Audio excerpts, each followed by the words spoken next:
all yours. Thank you, Sarah. Thank you. Good afternoon. A few words about the tone and atmosphere we find ourselves in these days and what that means for the power and import of this impressive study. When the invective of prejudice, animus, and patently dehumanizing vitriol masquerades as political rhetoric, the self-checking mechanisms of that high moral ground we all aspire to begins to fade into the dusk of the setting sun, blurring our vision of what's right and wrong. Like Chomsky's linguistic deep structure, we're often misled by the effusive emotions of the surface structure, what we hear, what we read, and what we see. Relational frame theory, the impetus behind this provocative study, sets the stage for meaningful dialogue and organizational standards predicated on community-based governance and a pro-social environment of people-to-people connection, whether in school, community, or beyond. In short, dissecting aberrant behavior in a milieu of tolerance and understanding exposes the dark underbelly of bullying and its evil twins, prejudice and bigotry, and opens the door to social justice in a way we've never seen before. As Shakespeare's Tempest so richly evokes, full fathom 5 thy father lies, of his bones are coral made, nothing of him that doth fade, but doth suffer a sea change. Surely our schools can gain immeasurably from that transformative opportunity, what you're about to hear, a veritable sea change in how best to address student growth, student development, and student behavior. And with that, I welcome to the podium Ms. Holly Blaze. Hi, I just want to thank everyone for being here. Sure you can tell I'm extremely nervous, but also really excited to share this work with you. As Sarah mentioned, the title of my work is Our Life in Context, a Phenomenological-Behavioral Perspective of Adolescent Prejudicial Bullying in Schools. Before I begin, I think acknowledgements are important, and I want to start by acknowledging my privilege and the responsibility that comes with that. This work is grounded in the belief that knowledge and the access it provides must serve something greater: inquiry, advocacy, and the creation of systems that include and benefit all. To my committee, thank you for creating space for my curiosity, my challenges, and my purposeful growth. To my cohort, I couldn't have done this without you. You remind me that scholarship is not a solitary act, but a shared journey of becoming. To my husband and daughter, the two people who carried this journey with me every day. For more than 4 years, this degree has lived in our home and sat beside us. You never stopped believing in me. You gave me patience when I had none left, laughter when I needed grounding, and love when the weight felt heavy. I hope I'm returning to you a little better than when I began, and that you see yourselves in this accomplishment.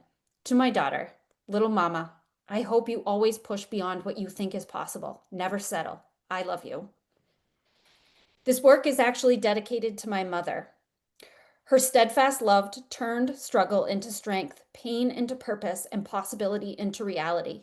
She saw in me what could have been lost and turned it into a source of resilience. She taught me that leadership begins with love. Everything I am and everything in this work carries your reflection. I hope I make you proud. This study begins with the belief that our stories and our systems and relationships are deeply interconnected, and that understanding those connections is how meaningful change occurs. Prejudicial bullying is not simply a behavior problem. As Frank pointed out, it is a human one. It is complex, it is relational, and it is persistent. Despite the decades of programs, training, and policy, it continues to appear in schools, places that deeply care about children and our future. This study began with a simple yet pressing question: why does it persist, even in systems designed to protect and nurture our youth? Too often, schools focus on what behavior looks like, its topography, rather than what it does in context, its function. That distinction lies at the center of this work. The goal of this study was not to learn how to manage or control the behavior, but to understand the underlying processes and environmental conditions that shape it. As Margaret Wheatley reminds us, we can now see the webs of interconnection that weave the world together. Viewed through that web, prejudicial bullying within this study becomes revealed less of a failure of individuals and more of a signal emerging from the system itself.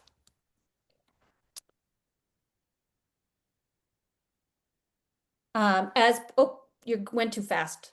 Can Sorry. you go back to, yep. We'll move through this work. Yep, yep, yep. We'll move through this work in parts. First, I'm going to highlight the literature review and how where the gap in the literature is found, which supports the selection of the methodology. Methodology is really going to explore how phenomenology and behavior analysis merge into this unifying perspective. This will then roll into the theoretical foundation, how relational frame theory and contextual behavioral science really anchored this integration. Finally, we'll explore data collection and analysis. I'll explain emergent findings. And finally, the goal of this work was to find implications for leadership and systems change. I want to point out John Dewey wrote, "Education is not preparation for life. Education is life itself." This presentation follows that idea, exploring how our systems, behaviors, and language live together in context. Okay, you can go to the next slide. The literature defines prejudicial bullying as persistent, identity-based aggression, behavior that is socially reinforced and woven into the dynamics of belonging and power. As Volk and colleagues wrote, bullying behavior cannot be fully understood outside of the social and cultural context in which it occurs. That statement reframes everything. It reminds us that these behaviors don't emerge in isolation. They don't exist in a vacuum. They are learned, shaped, and maintained by the systems that surround young people. That includes schools. Yet much of the existing research stops short of that reality. The dominant focus has been on reporting, classification, and control, counting incidences, and labeling the individuals, while overlooking these experiences are lived and made sense of by the adolescents themselves. That absence of youth voice is one of the literature's most striking weaknesses. When we don't listen to how adolescents describe their worlds, we lose access to the meaning making that derives the behavior, the private logic behind the public act. The public act in this case is students who have engaged in prejudicial bullying. This is especially consequential for age 13 to 17-year-old window of development. Neurologically and socially, this is when the brain is most sensitive to feedback about status, inclusion, and rejection. Adolescents are building a sense of self within highly evaluative environments, school, peers, social media. This is where belonging feels both vital and fragile. They often know their actions are harmful, but their capacity for self-regulation, empathy, and perspective taking is still under construction. The evolutionary developmental literature helps us see this differently. From that view, even harmful behavior is considered an adaptive strategy, an attempt to preserve belonging or control when safety feels uncertain. In the wrong context, self-protection becomes exclusion. Connection turns into dominance. And so, across decades of research, one question remains largely unanswered. If adolescents are doing what they've shaped to do to survive socially, what would it take for the environment itself to change the story? Can go next. So how did I do this? The phenomenological-behavioral perspective, or P-BP, brings together phenomenology and radical behaviorism, two traditions that, when joined, allow us to study life as it is lived and acted. As Perez Alvarez and colleagues wrote, a phenomenological-behavioral perspective sets out to integrate culture, behavior, and experience. What might be termed contextual phenomenology, contextual behaviorism, phenomenological behaviorism, or perhaps more accurately, the phenomenological behavior perspective. In that spirit, Fletcher and Hayes later observed that phenomenological perspective on life is made more scientifically understandable by modern behavioral psychology. Together, these ideas form the foundation of this study, an approach that honors lived experience while maintaining the rigor of behavioral science. Phenomenology brings us to lived experience to describe the world as it is experienced. Radical behaviorism focuses on how behavior functions within environmental contingencies. Together, they have allowed the functional analysis of lived experience, treating language cognition and meaning making as behaviors that both shape and are shaped by context. Through this lens, adolescents are not quote unquote doing bad things, nor are they defined by immutable traits. They act within a system of reinforcement that teach what is acceptable, rewarded, or ignored and punished, who belongs, whose voice matters, and whose doesn't. This dual lens has allowed for both a phenomenological depth, the meaning of lived experience, and behavioral precision, the function of verbal behavior in context. You can go to the next one.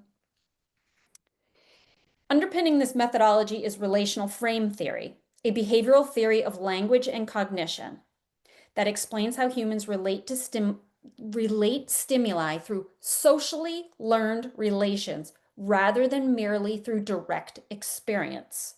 In simple terms, language doesn't just describe reality, it has the ability to construct it. When we say things like us, them, better, or worse, those verbal relations shape how we behave towards others and things in our world. Stephen Hayes called this the building blocks of human suffering and human possibility.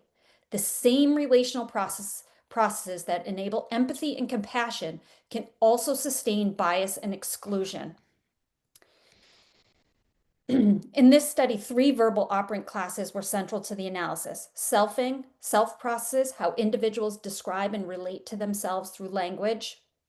Valuing or motivational augmentals, value statements that alter the reinforcing value of outcomes and organize action towards what matters. And rule-governed behavior, social rules, pliance, tracking, augmenting, that guide choices. Sometimes they guide choices flexibly, sometimes rigidly. These shape persistence or avoidance. These are behavioral indicators of how adolescents relate to self and context. By mapping these verbal repertoires to psychological flexibility processes, this study is able to illuminate how adolescent speech revealed both rigidity and adaptability in the face of social pressures. Go next. So how do we do this? Or I do this. To operationalize this analysis, I selected the functional self-discrimination measure and interview. It is a mouthful. It was developed by Robert Stiles and Paul Atkins. It is a semi-structured, language-based tool rooted in relational frame theory and contextual behavioral science. It is designed to reveal how self-awareness functions behaviorally.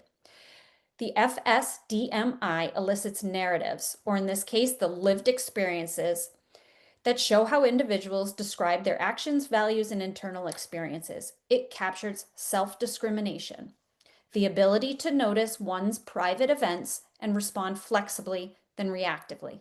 Stiles and Atkins describe it as examining the relationship between covert and overt behavior, between what we feel inside and what we do outside. In this study, the FSDMI provided a bridge between phenomenology and behavior analysis. It allowed for a behavioral coding of lived experience, revealing how adolescents' language functioned, either to promote awareness and flexibility or to maintain avoidance and control. You can go next. So what were the questions? These core questions guided this study. What is the relationship between those who engage in prejudicial bullying and their sense of self? What influences, reinforces, and maintains the ongoing prejudicial bullying behavior of adolescents? What themes provide insight into the development and emergence of chronic prejudicial bullying behaviors within the school environment? Each question reflects the multi-level nature of the phenomenon, the individual, developmental, and systemic. The goal was not to isolate variables, but to understand functional relations through expression of lived experience among self, environment, and culture. How does verbal behavior reflect and sustain contextual contingencies? These questions position the study to examine prejudicial bullying as a system of learning rather than individual pathology. You can go next. Participants group included 8 adolescents aged 13 to 17, all New Hampshire residents participated, or only New Hampshire residents participated. They all self-identified as having engaged in prejudicial bullying 2 or more times. Recruitment began with 196 self-referrals via one public social media post. 106 met the inclusion criteria after they filled out a Google form that I sent to each of the 196 people. 10 were randomly selected from the 106 to reduce bias, and 8 completed the full interview process. All participation was voluntary. Guardian consent and adolescent assent were gathered, and confidentiality was prioritized throughout. 3 interviews occurred per participant. Each lasted 25 to 50 minutes and were conducted virtually. All participants kept their screens off. Each interview focused on a different topic or life domain that the participant was able to freely choose themselves. Those life domains included: when was a time you may have felt most alive, a time you felt conflicted, a time you felt convicted, failures, or a hard decision. Interviews followed the structure of the FSDMI and had antecedent behavior consequence probes or questions to elicit specific codable utterances about self-rules, their functions, and longer-term implications, and generalized rule following. The protocol embeds replication across sessions to strengthen validity and the reliability. Researcher also used structured reflection questions from the FSDMI and kept a interviewer journal to ensure understanding. Member checking through transcription review by the participants was also done. So as I noted, that age 13 to 17 was quite critical. It's a critical developmental window that is connected to identity and belonging that consolidate rapidly, and also verbal relational repertoires expand, heightening the validity of an RFT-based language analysis protocol.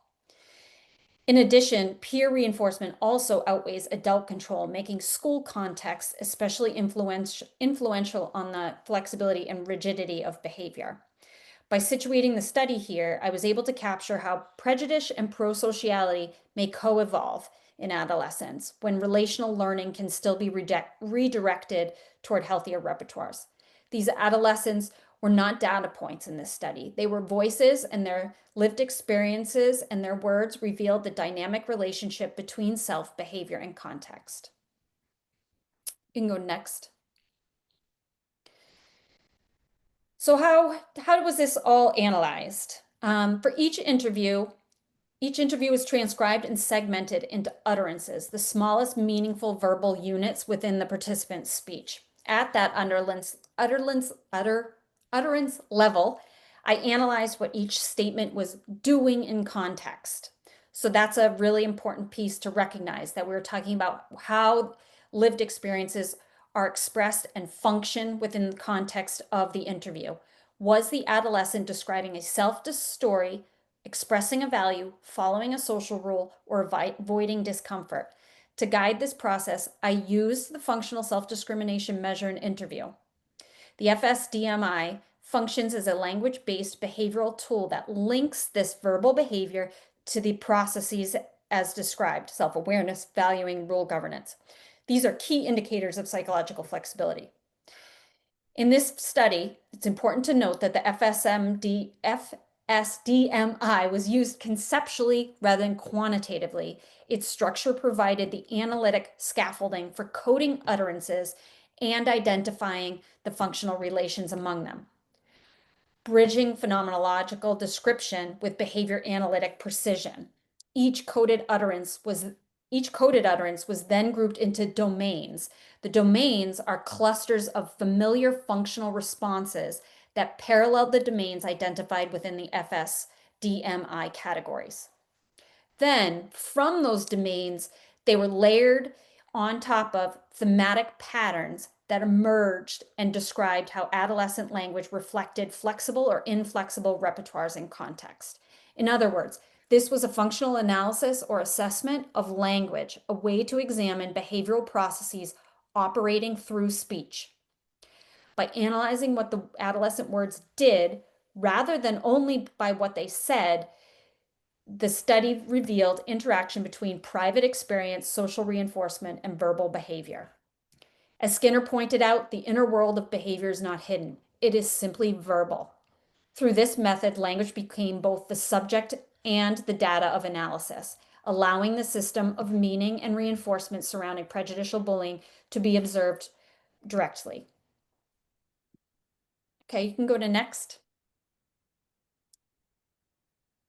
So here's where the data gets interesting and where it starts to be more available for analysis. As I noted, the interview transcript was segmented into utterances. Coded utterances were grouped into domains. These domains were then aligned with the higher order thematic categories. Those thematic categories are identified on the slide. These categories are empirically linked to psychological flexibility outcomes in Robert Stiles and Paul Atkins' research.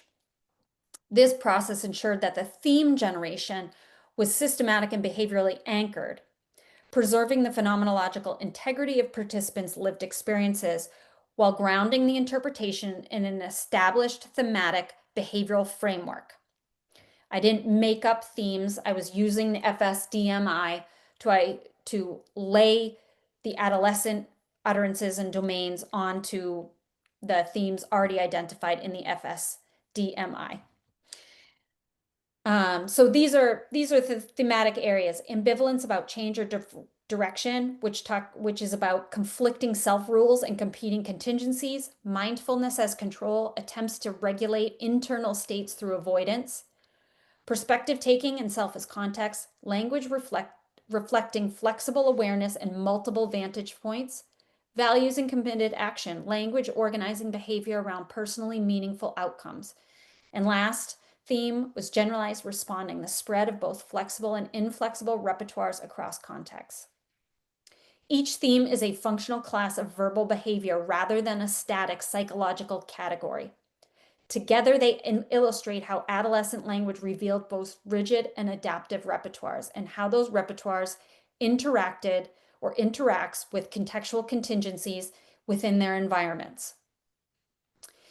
Perez Alvarez reminds us behavior is never in the thing itself, but in the relation. In this study, the relation between language and context became the true unit of analysis, showing that prejudicial bullying is sustained not by individual traits, but by reinforced relational patterns within developing systems of belonging and influence. You can go next.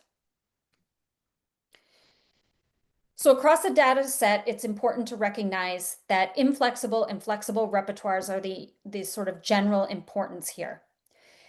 The analysis, as I mentioned, drew on validated thematic framework developed by Stiles and Atkins, who demonstrated that specific FSDMI themes correlate with levels of psychological flexibility. In this study, however, their framework served as this analytic bridge, a way to map adolescent narratives into these processes of flexibility and inflexibility without reducing things down to numerical scores or based on specific utterance codes or domains. So what are inflexible repertoires? Inflexible repertoires are characterized by fusion with self-stories, avoidance of private events, and attempts to regulate or control emotion and others. Themes such as ambivalence and mindfulness as control mirrored lower flexibility patterns. Conflict between self-rules and suppression of emotion and reliance on external standards also are considered part of inflexible repertoires.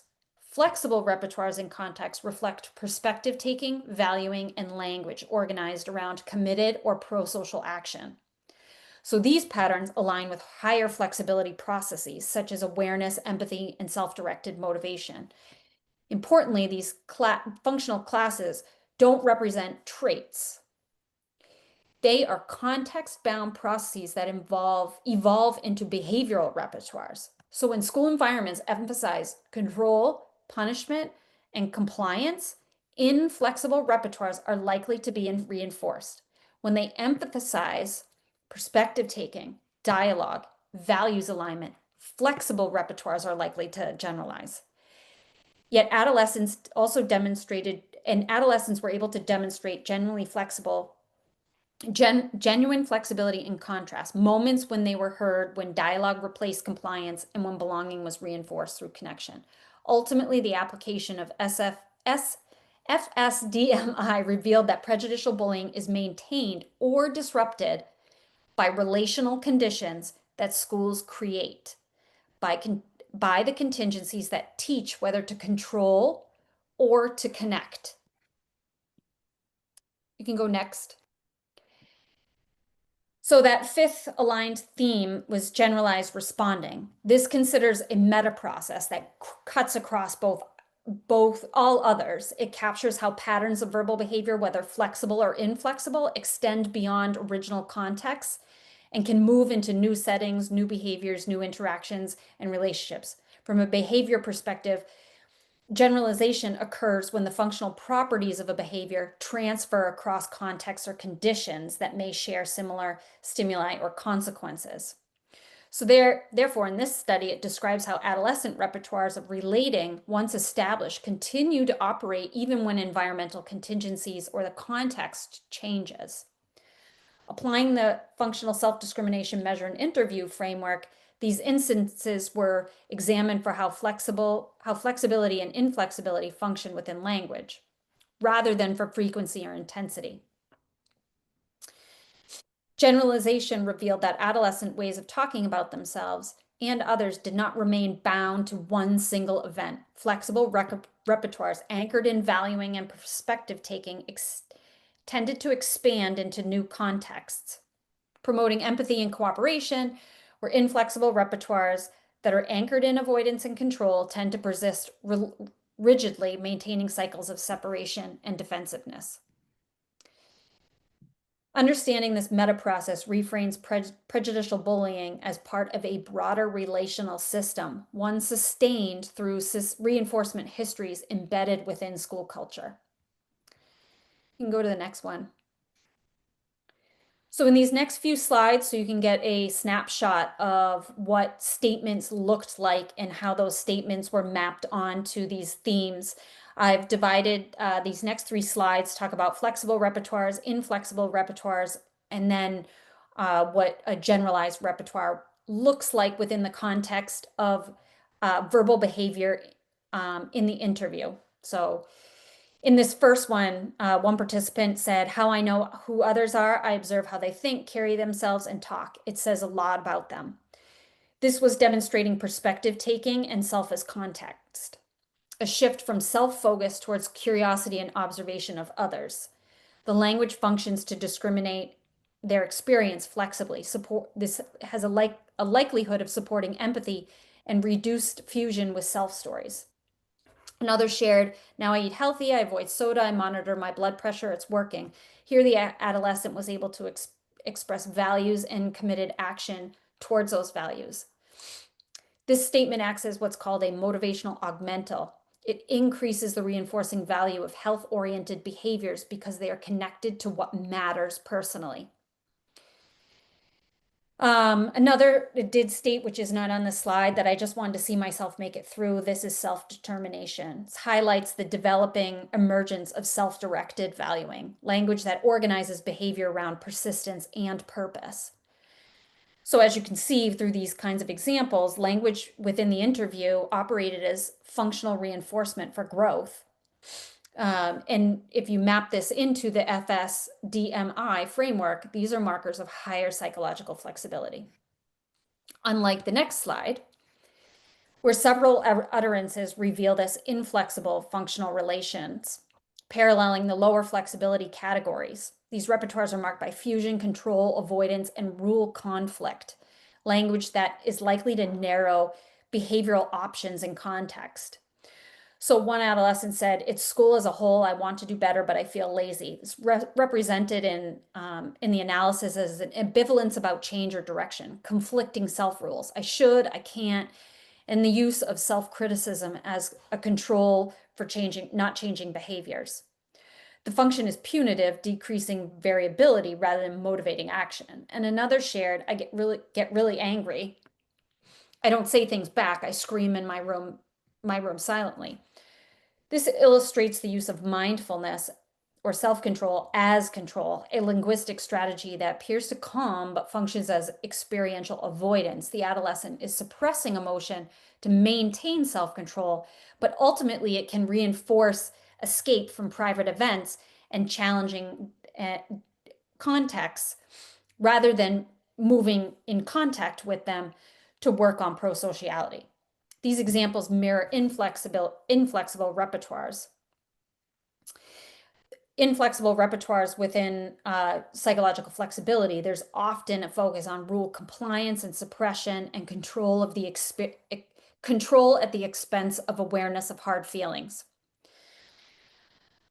As Hayes et al. Describe in contextual behavioral science, such avoidance functions to reduce context with values and hinder adaptive change. These patterns show how adolescent verbal behavior can become rigidly organized around control, especially within environments that overly reinforce compliance and punishment. In the next slide, just a few examples of how repertoires are generalized or this generalized responding is expressed and analyzed. One participant said, in other cases, I'd act similarly, report and support against oppression. So this reflects an adaptive generalization, a flexible pattern of behavior extending across contexts. They're able to use a pro-social behavior across multiple situations, and they can reflect upon that. The language functions as a value-based responding, guiding principles of fairness and advocacy rather than the immediate social pressure taking over. And another said, at the end of the day, I find myself doing so. I still find myself doing so. And the still is important to notice here for the generalization part. So this demonstrates rigid generalization, an inflexible pattern persisting despite contextual change. The statement functions as rule persistence, showing that once avoidance or control is reinforced, the pattern tends to repeat as if it's automatic.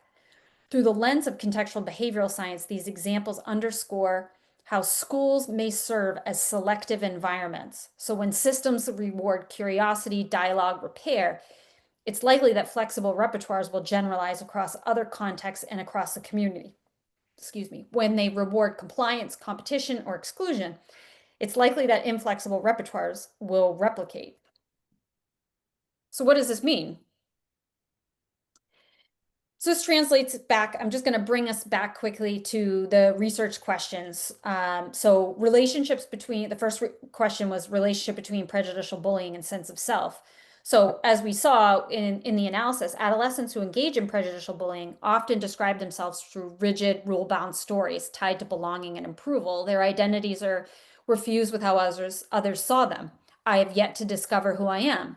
And this fusion limits flexibility and self-growth. However, moments of perspective taking and reflection, how I know myself, reflections and strengths and weaknesses, revealed that adolescents have a capacity for resilience. In essence, prejudicial bullying may function as a strategy to protect or reinforce identity and status, especially when adolescents lack supportive context for exploring self and what belonging means to them. So for question 2, we talk about influences and reinforcements that maintain this behavior.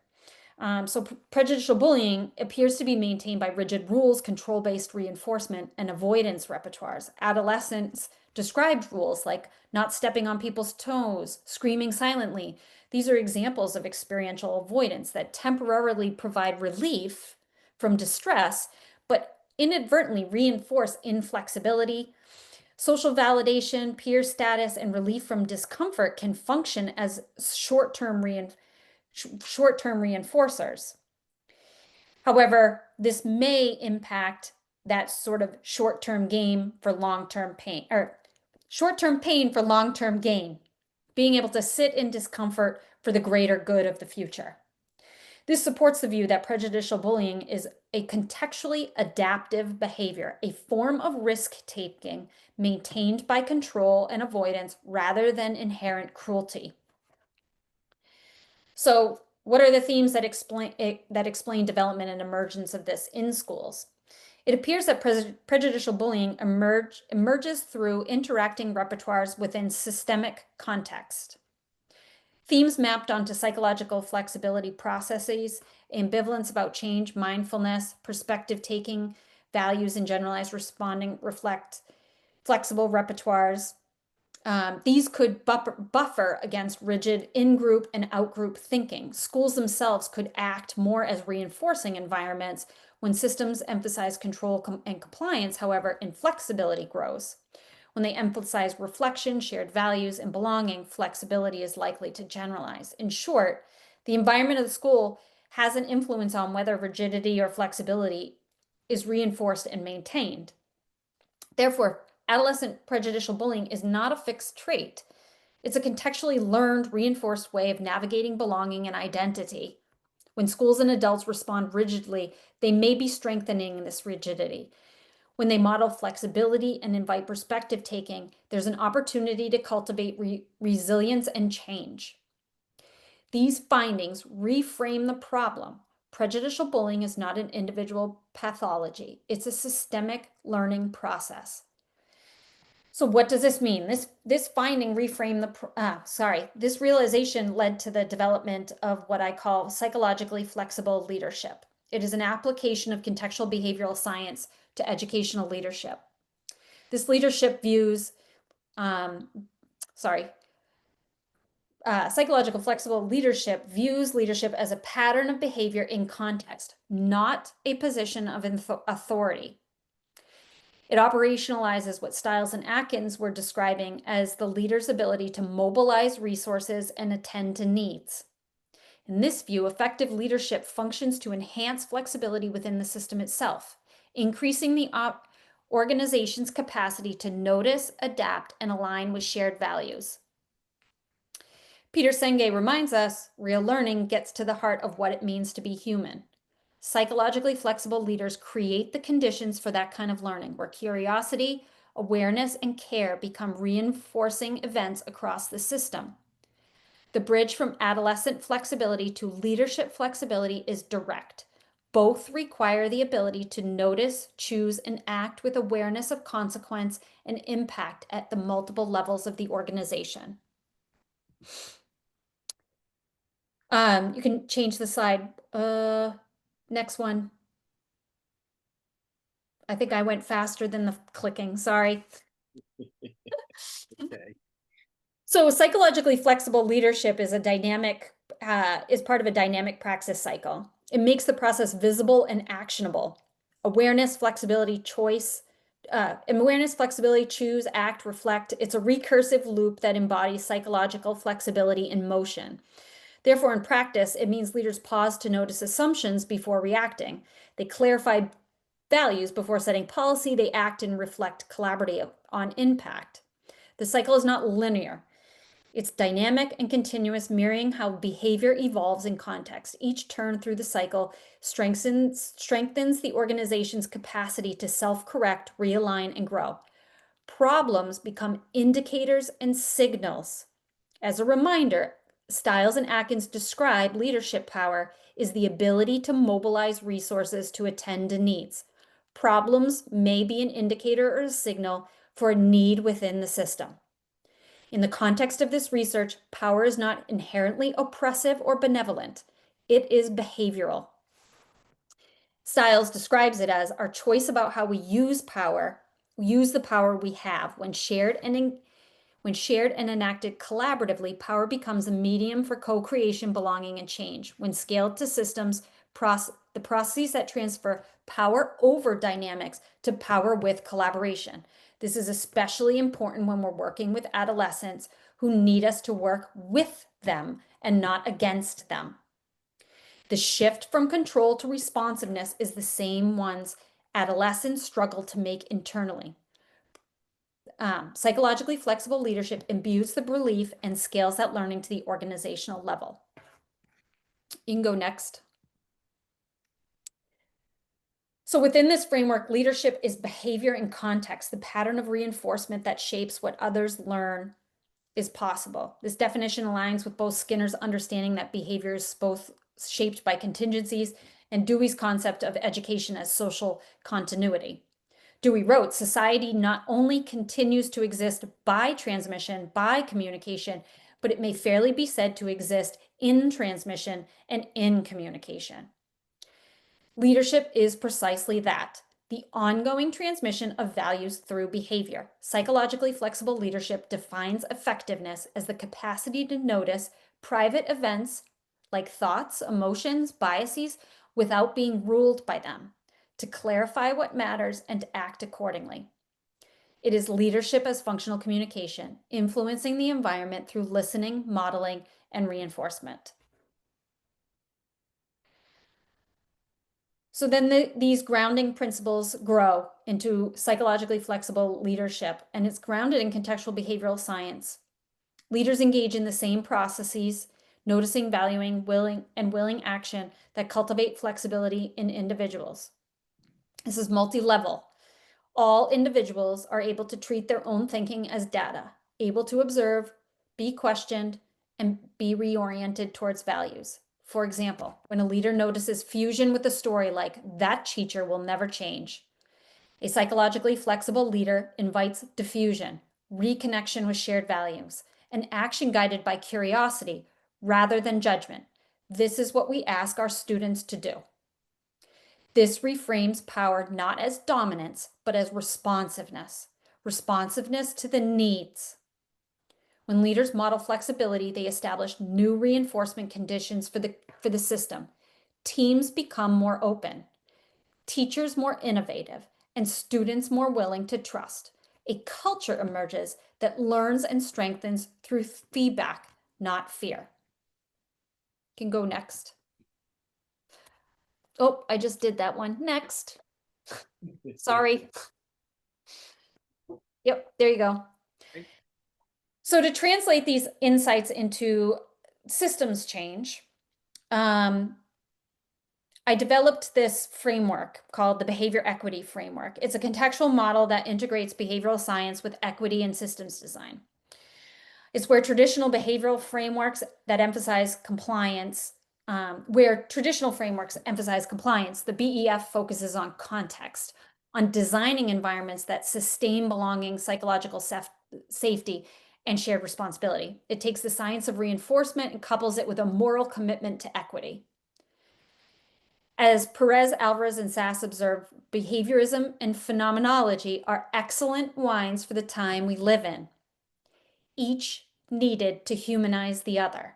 So the BEF positions equity not as an initiative, but as part of the behavioral system of the organization, one that shapes how schools see, measure, and respond to human differences. Its structure mirrors ecological logic of this study, foundational conditions, practice and engagement, and leadership and sustainability, all intersecting at the lived experience of the school community. Next. So I'm going to quickly go through the different domains before wrapping up. So domain 1 kind of represents the soil from which all other grows. So it begins with this idea of shared values and agreements, the common language that defines what belonging means within that contextual community. It requires a specific contextual understanding of behavior. So it moves away from labeling and blame towards curiosity about function and learning history. It calls for data to always be viewed for an equity lens, to think about a variety of data points and data approaches, where information from data guides support rather than just punishment. It's important to note that Eleanor Ornstrom, Nobel Prize winning work, focused on collective governments that reminds us that durable systems depend on shared rules created and monitored by those most effective. So in schools, this ultimately means agreements built with students, with families, and staff, not imposed upon them. When foundational conditions are established this way, it's more likely that psychological flexibility becomes the default reinforcement or behavioral pattern and not the exception. Next. So what is domain 2? Domain 2 is more about daily practice, how teaching, responding, and relationship repair occur. It centers your inclusive instruction, restorative repair, and student voice as operational forms of belonging. These are not add-ons into the behavioral system, they are the system. This reflects Volk et al.'s work, who noted that antisocial behavior often evolves as an adaptive strategy when cooperation is not reinforced. By embedding cooperative reinforcement into daily routines, schools are likely to reshape their evolutionary environment. Each restorative dialogue, reflection, or circle becomes a micro rehearsal of flexibility for the whole system to learn from. Therefore, the environment itself begins to teach. You are allowed to make mistakes here. We'll help you reflect, we'll help you repair, and you will always remain part of our group. That is pro-social selection in action. Next. So the last domain focuses on power sharing and professional care and community belonging. It's sort of where the leadership piece sticks.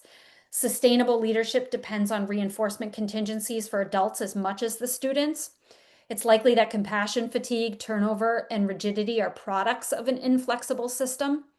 Therefore, this idea of psychologically flexible leadership counters this by normalizing reflection, distributive decision-making, and investing in relational trust.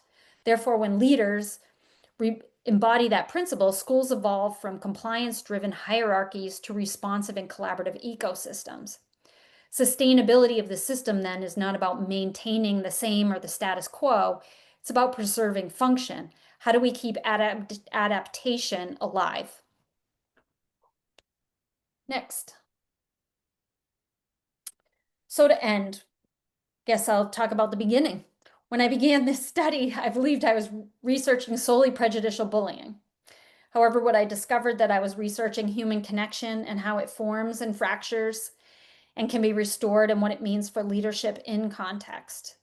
This work reframes prejudicial bullying not as a moral failure, but as a systemic learning pattern that can be reshaped by the contingencies leaders create. Through the lens of relational frame theory and the phenomenological-behavioral perspective, we see that adolescents and adults act according to the context that teach them what is safe, valued, and reinforced. Schools can become environments that reinforce flexibility, belonging, and courage instead of avoidance and control. In this sense, change is both scientific and moral, the science of context and the art of compassion. And so I turn to James Baldwin, whose legacy and words inspired this work. Not everything that is faced can be changed, but nothing can be changed until it is faced. This study was my way of facing what we often manage instead of understand, the places where systems silence instead of listen. By facing them, we begin the essential work of change. Thank you.